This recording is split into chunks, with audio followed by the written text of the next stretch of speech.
Ketua Umum PSSI Erick Thohir memberikan balasan menohok terhadap netizen maupun media asing yang kerap mengkritik timnas Indonesia akibat banyak pemain naturalisasi. Seperti yang diketahui, PSSI belakangan ini memang gencar dalam mencari para pemain keturunan untuk dinaturalisasi demi bisa membela timnas Indonesia. Kini tercatat ada 19 pemain naturalisasi yang dipanggil pelatih Patrick Kluivert untuk membela skuad Garuda di 2 laga pamungkas dalam lanjutan putaran ketiga kualifikasi Piala Dunia 2026 zona Asia.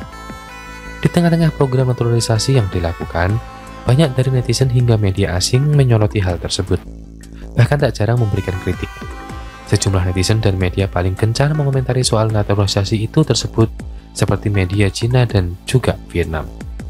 Bahkan tak jarang, dari mereka secara belak-belakan menyebut jika melawan timnas Indonesia bagaikan menghadapi Belanda.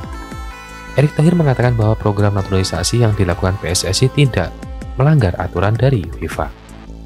Menurutnya, supporter Garuda harusnya bangga karena para pemain yang membela timnas Indonesia masih memiliki darah keturunan. Selama itu aturannya FIFA ada, itu hal yang lumrah, ujar Erick.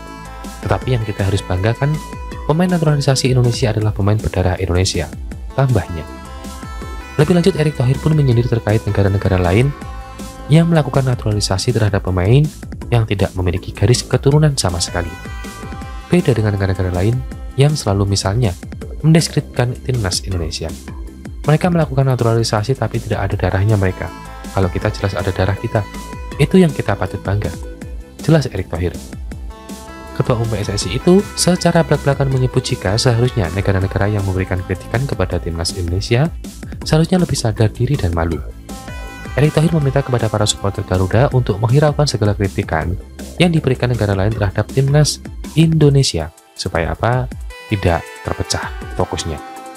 Jadi, kalau tim nasional lain, negara lain bicara soal Indonesia biarkan saja.